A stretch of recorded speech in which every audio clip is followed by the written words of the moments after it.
I'm not ready.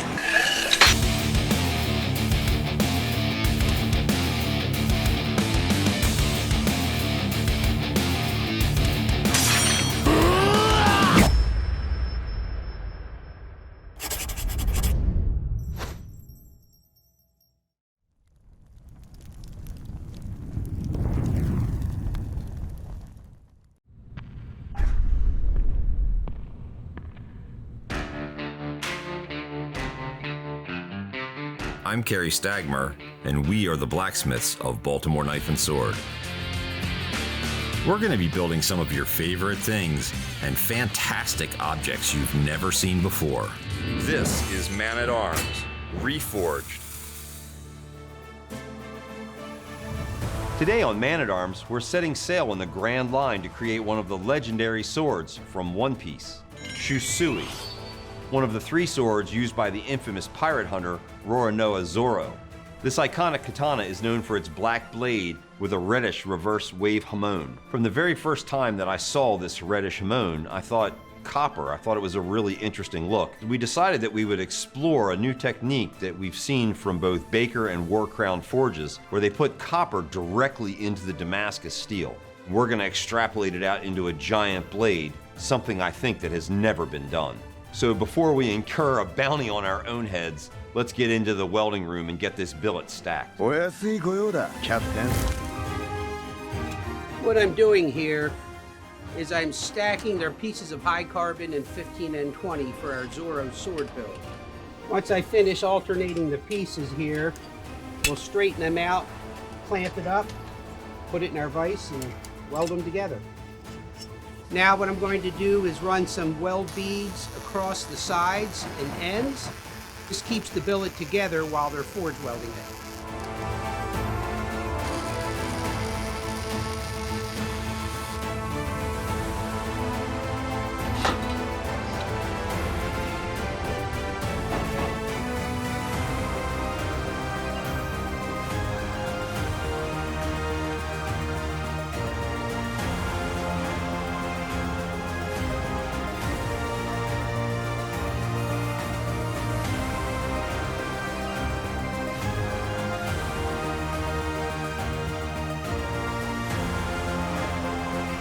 And to finish our weld, I'm going to weld this little stub on the end so they can grab hold of it with tongs in and out of the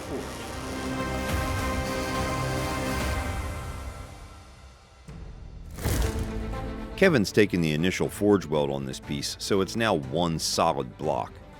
He's going to take the welds that John put on the outside and grind them off. That way it doesn't show up in the pattern when we twist this and then forge it out to become the sides of our sword.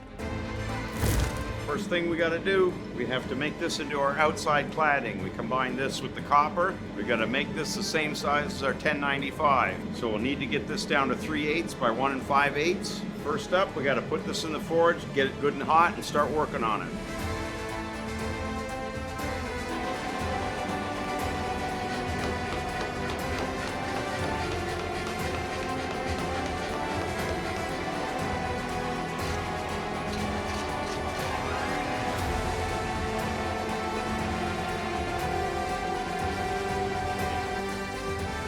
Kevin's wearing special filtration glasses. What they do is remove the harmful light that's coming out of the forge. When you're staring into a forge at very high temperature levels, you can have long-term damage to your eyes, so it's important to have filters like this.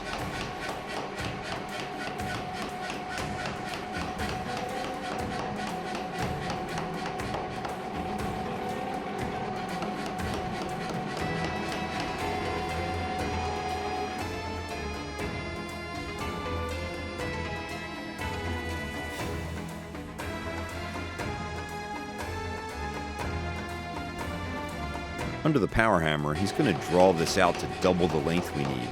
That's so that it can be cut in half and become both sides of the billet to create this sword.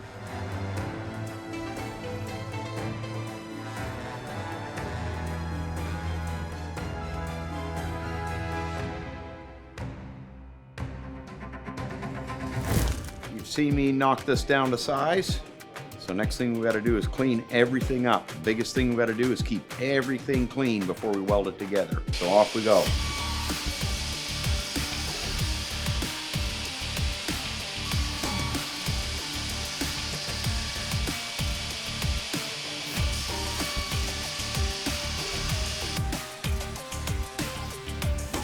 We don't necessarily polish the steel when we're going to put it together, but we really haven't done much with the copper, so we know it needs to be as clean as possible. So he's going to grind through and get all the scale off, because we want to make sure the copper adheres completely to make this a solid and strong sword.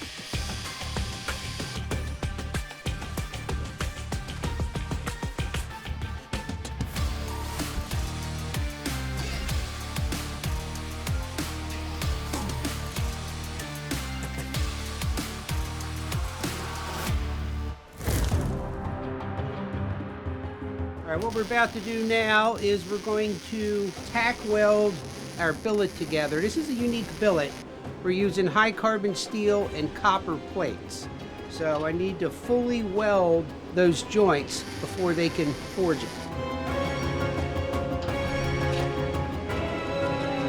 When we're working with copper, we have to weld the entire outside surface. If we don't do that, when we're at 1950 degrees Fahrenheit, the copper can spike in temperature and flow or squirt out from the billet. It can be very dangerous, plus it kind of ruins the pattern.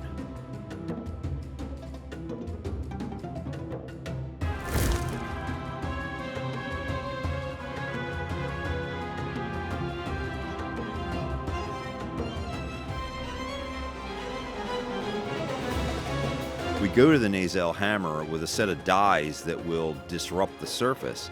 That's intentional to try and make some patterning in this piece.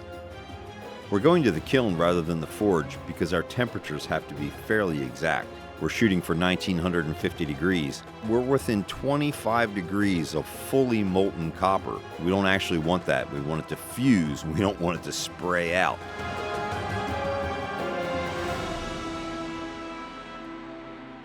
During the initial forging process, some of the welds from earlier had cracked. As we ground out those bad spots, and I'm going to re-weld them.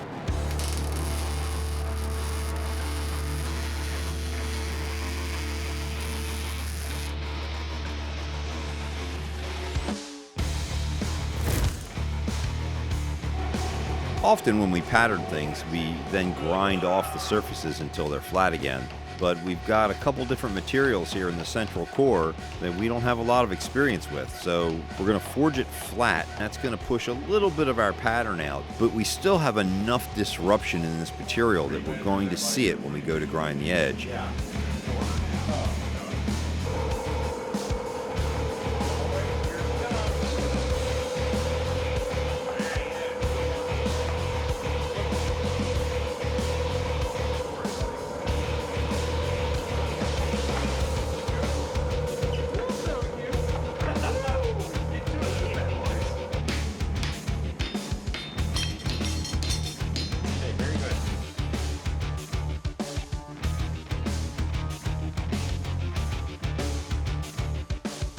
All of the reduction in thickness and lengthening of this billet will now be done in the rolling mill. The advantage of the rolling mill is it will do this work and it will keep that center core exactly in the middle.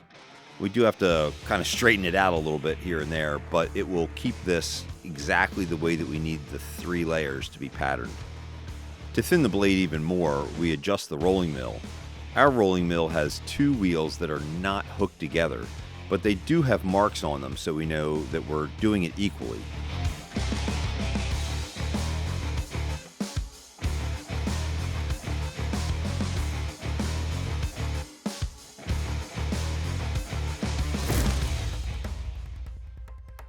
During one of the final rollings, we actually cracked the outside weld and we lost some copper. So we cut into the billet. We have plenty of material here. But this way we can see where the problems are and make sure that they're either in the tang or just simply cut off, because this blade is way longer than we planned to make it.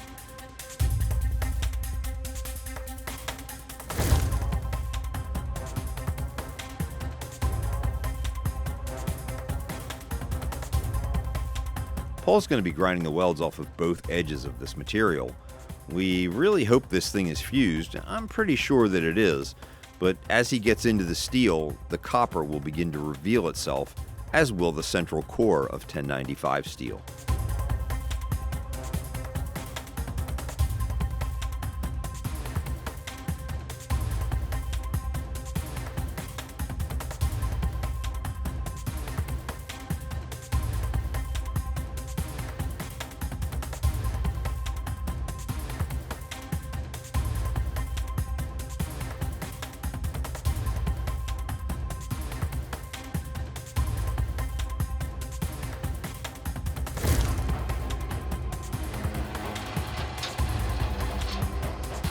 Rather than grind off what is pretty precious material at this point, Butch is going to cut it off in sections that we're going to turn into some daggers later.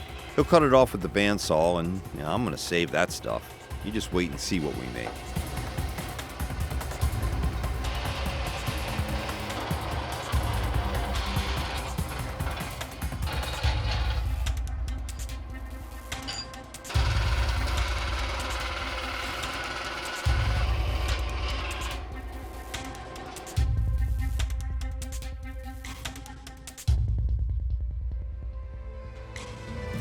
Now that Butch has rough cut this for me, I have to take it to the grinder and get us fully profiled out, and I'm gonna put a rough bevel in. We're gonna see where our copper's sitting and how the Damascus is sitting.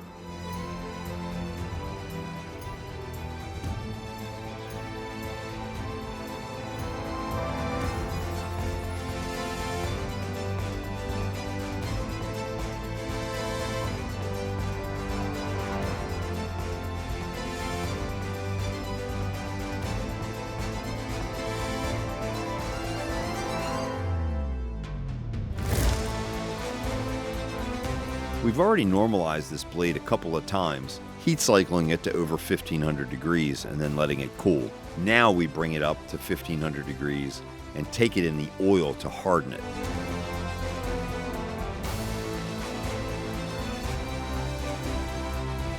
To prevent any additional warping as it comes out of the oil while it's still kind of setting up, we'll clamp it between two 2x4s. Just make sure that it stays the way it is.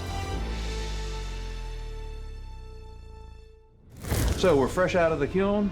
It's been heat treated and tempered, and I'm getting ready to do the finish grind for the blade. The Damascus will show the multi-level contrast between all the copper, the core, and the side cladding.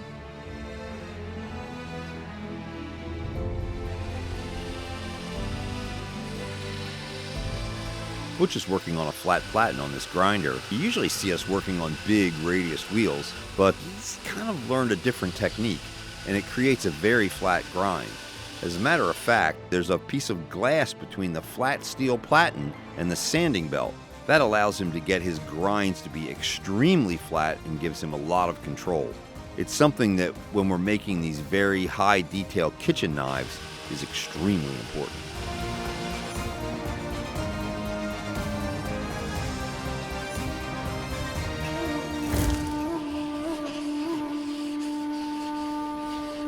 As much as I hate hand sanding, it's kind of mandatory. Hand sanding before the etch is pretty important. It makes for a more consistent finish that the acid can eat into.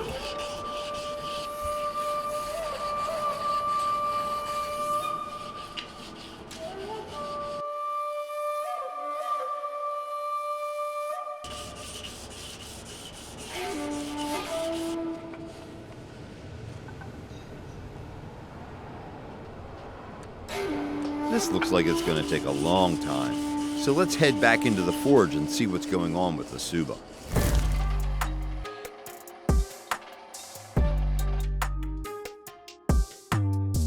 We've got the design for the Suba glued down onto a thick piece of brass. Asher's going to go to the roll-in saw and just kind of cut it close, and we'll be able to grind it to get it trued up.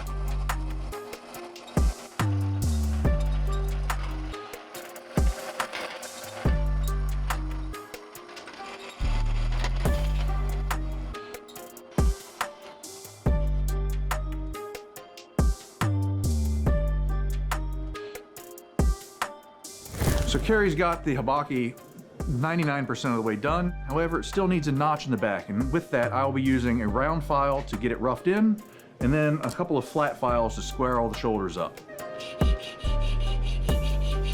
One of the most used tools in the shop is this Dawn-style Wilton vise. I was very lucky to have a friend who had bought this brand new, and it just sat under his workbench.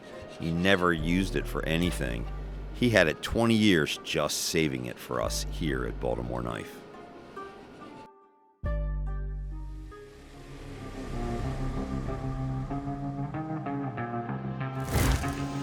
All right, I'm getting ready to slot the handle material for the katana. I've got my cutter in place. I got to get the brake off.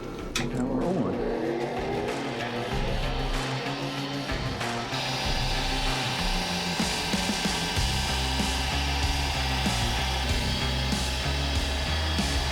I'll be chiseling back to the lines, but I'm taking the bulk of the material off with the milling machine.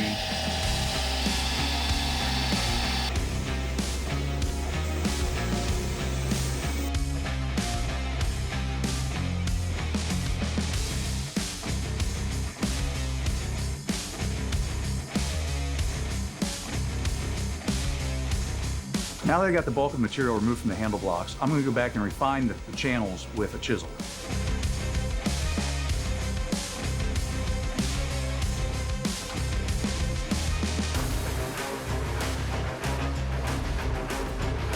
A snug fit is very important on this handle.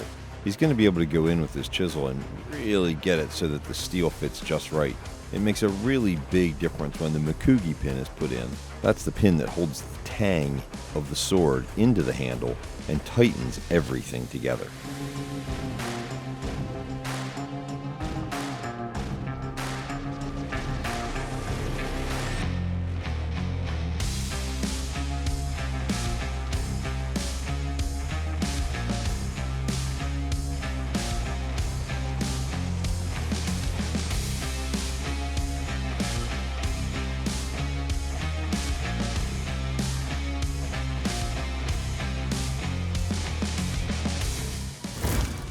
Just like in One Piece, when you surround yourself with a crew of highly skilled people, anything is possible, like sailing the Grand Line, or forging a Damascus pattern katana with copper for the hamon, a sword fitting for the right-hand man of the Straw Hat Pirates. Wounds on the back. 背中の傷は剣士の恥だ。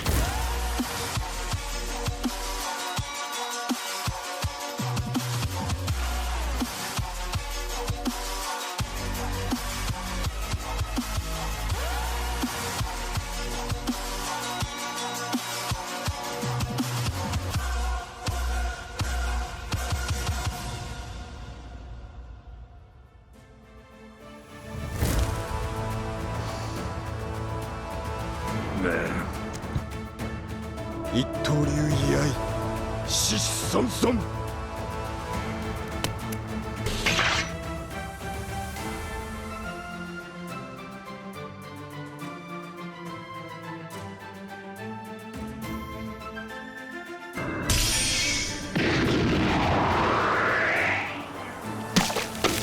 Thing didn't even care.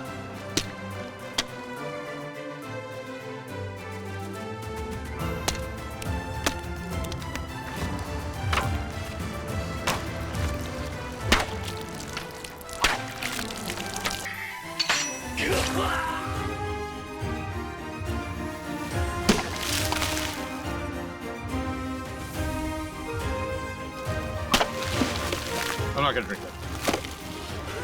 Cal, I gotta watch my calories.